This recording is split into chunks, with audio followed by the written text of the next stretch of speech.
পার্কের দুপুরটা ছিল রোদ ঝলমলে, কিন্তু হাওয়া ছিল বেশ জোর।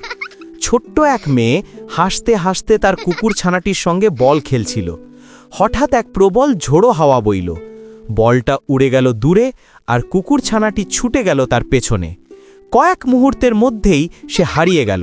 মেয়েটি ভয়ে চিৎকার করে ডাকতে লাগল, কিন্তু বাতাস তার কণ্ঠস্বর উড়িয়ে নিয়ে গেল। গাছের ডালে বসেছিল এক সবুজ তোতা। মেয়েটির চোখের জল দেখে সে পাখা মেলে উড়ে গেল ঝড়ো আকাশে। উপর থেকে সে দেখল ছোট ছোট পায়ের ছাপ, আর কিছু দূরে জলের ধারে কাঁপছে হারিয়ে যাওয়া কুকুরছানাটি। বিনা দ্বিধায় তোতাটি নিচে নেমে এসে কুকুরছানার কলার ঠোঁট দিয়ে ধরে তাকে তুলে নিল আকাশে। প্রবল বাতাস বইছে, ডালপালা দুলছে, তবু তোতাটি সাহস নিয়ে উড়ে চলল। অবশেষে ঝড় থেমে এলে মেয়েটি তাকিয়ে দেখল সোনালি আলোয় তোতাটি উড়ে আসছে, তার প্রিয় বন্ধুকে ফিরিয়ে আনছে। কুকুরছানাটি নিরাপদে নেমে এলো তার পায়ের কাছে। মেয়েটি আনন্দে কেঁদে জড়িয়ে ধরল তাকে।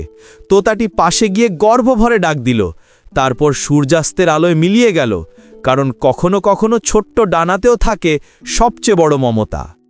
কিন্তু তোতা পাখিটার আজ ভীষণ মন খারাপ, এবং সে কাঁদতেছে, কারণ কেউ এখনো ভিডিওটিতে লাইক এবং সাবস্ক্রাইব করেনি।